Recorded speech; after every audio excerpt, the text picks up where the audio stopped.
Warning: only an experienced mechanic should work on the brake system. To remove the rear brakes on a second generation Volvo XC60, you will need the following things. So these are the basic things you will definitely need. First, you will need a 19mm lug nut socket for the lug nuts of the wheels. Then you will need a 15mm hex socket. Then you will need a 7mm hex bit. Then you should need also this kind of a smaller extension. It doesn't have to be flexible like in this case, but it's always good to have one.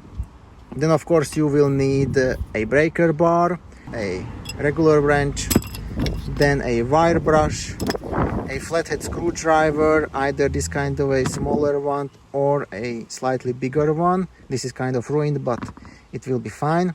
Then of course you will need a brake cleaner. Then of course the brake caliper piston spreading tool. And if your car is equipped with these plastic lug nut covers, then you will also need this kind of a lug nut cover removal plastic tool. These are the very basic tools you will definitely. And of course, let's not forget about the small Torx T30 bit. Then if you want to do things properly, then of course you will need other stuff. You will need a big torque wrench for the wheel lug nuts. Then you will need a smaller torque wrench for the bolts of the brake caliper. Then you will need a grease for the brake caliper and brake pads. Then you will need a wheel hub cleaning tool like this. Then eventually a smaller torque wrench for the bolt of the brake rotor.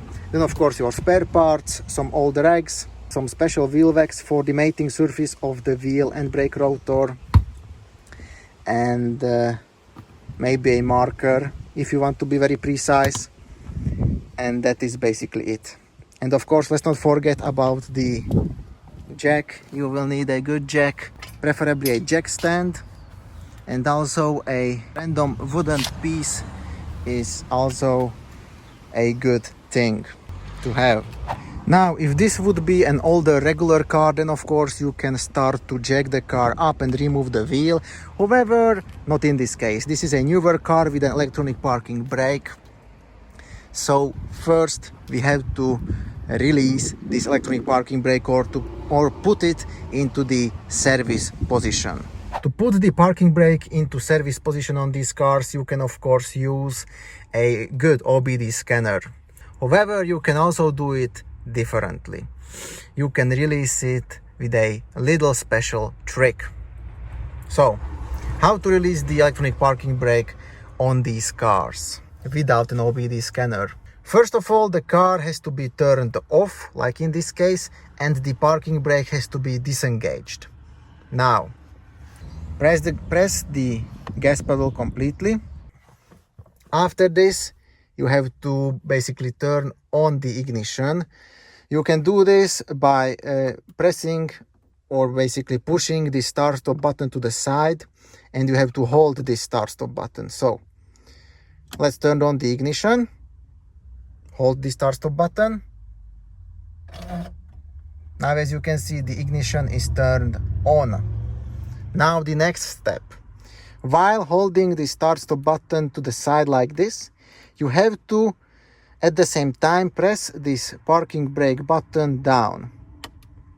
Now, you are still holding the gas pedal and you are holding both of these buttons down. The next step is to release the start-stop button. And then, right after that, you have to again push it to the side. So, release it, push it to the side, again release it, and again push it to the side while still holding it.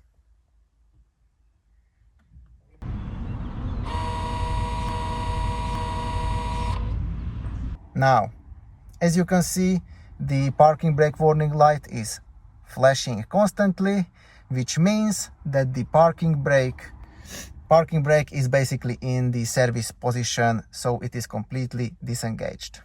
Now, of course, you can release all the buttons, including the gas pedal, And as you can see, the parking brake warning light is still flashing. So that's it. Now the next step. If your car is equipped with the standard suspension, then you can already start to lift the car and remove the wheel. However, if your car is equipped with air suspension, like in this case, then we have to put the air suspension into the service position or lock it, in other words. You can do this by going to the settings, my car, parking brake and suspension, and disable leveling control. Now you can of course turn off the ignition and we can lift the car. Let's remove these lug nut covers. Put the jack under this lifting point. If you want to be on the safe side, then you can put some wooden planks under the wheels.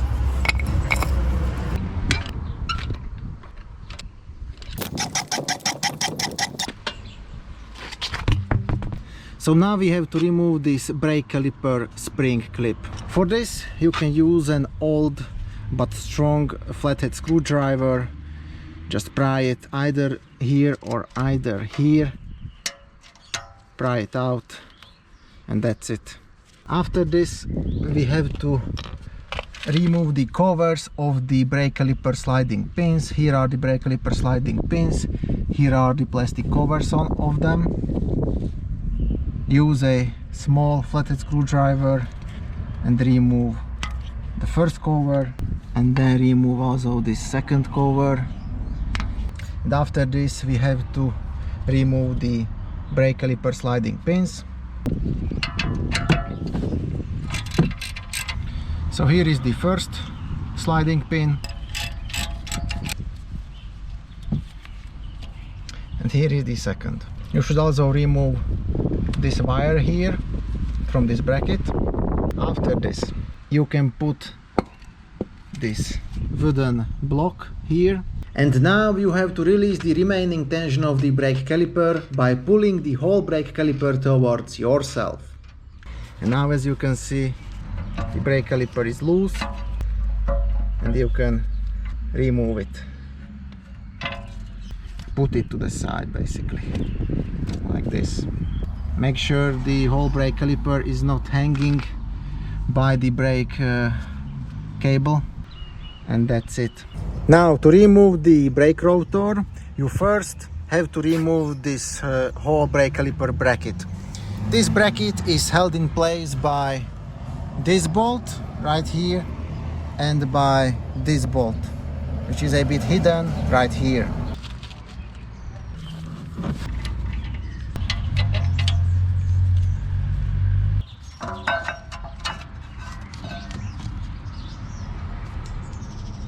Remove the small Torx bolt, and now you can finally remove the brake rotor. In my case the brake rotor was pretty stuck and I reused it, so I used just a rubber hammer to hit it just on the central part. But if you will throw away the old rotor, then of course you can find a proper hammer and hit it on the sides as well.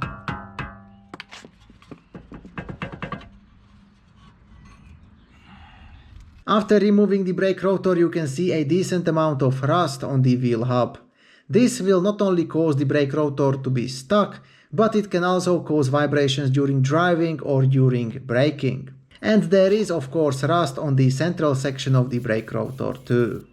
Now it's time to clean the wheel hub, the brake caliper bracket, and since I am reusing the brake rotor, I will clean that as well. To clean the wheel hub, the best is to use this kind of a tool.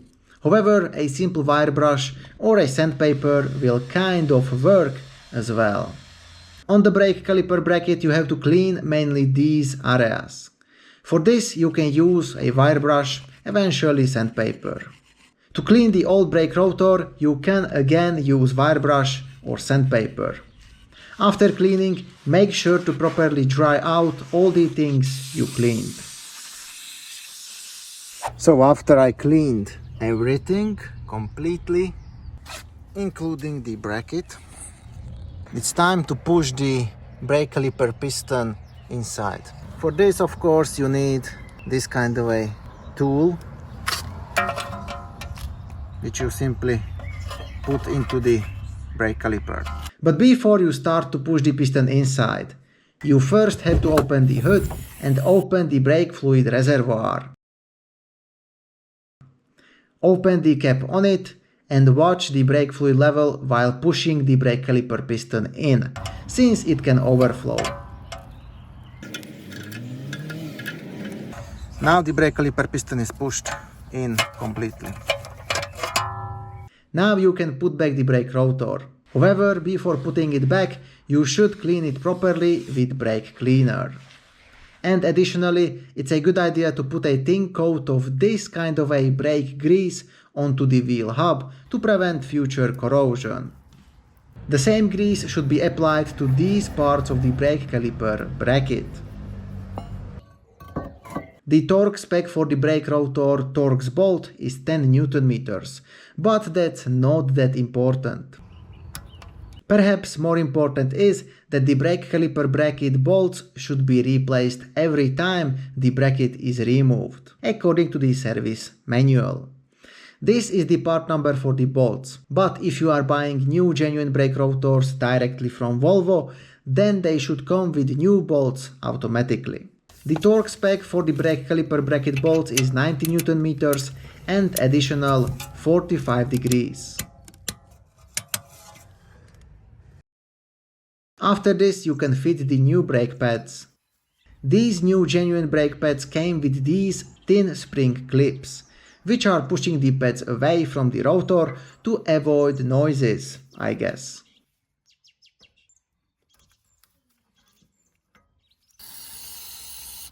Next, it's time to put back the sliding pins.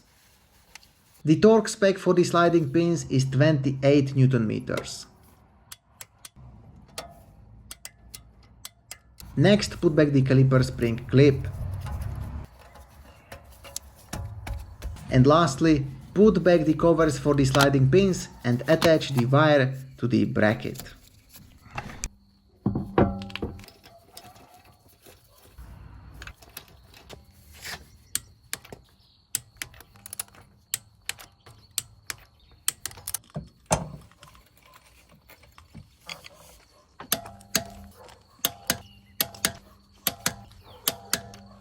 To put the parking brake back into the regular position or to reset it, you have to again push the gas pedal completely, turn on the ignition by holding the start-stop button,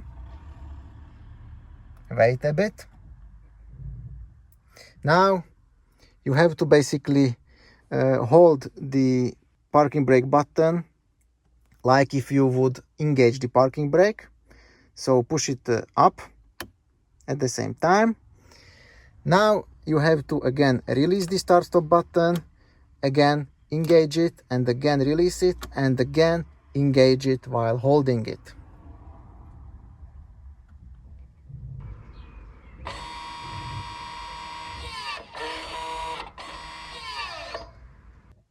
And that's it.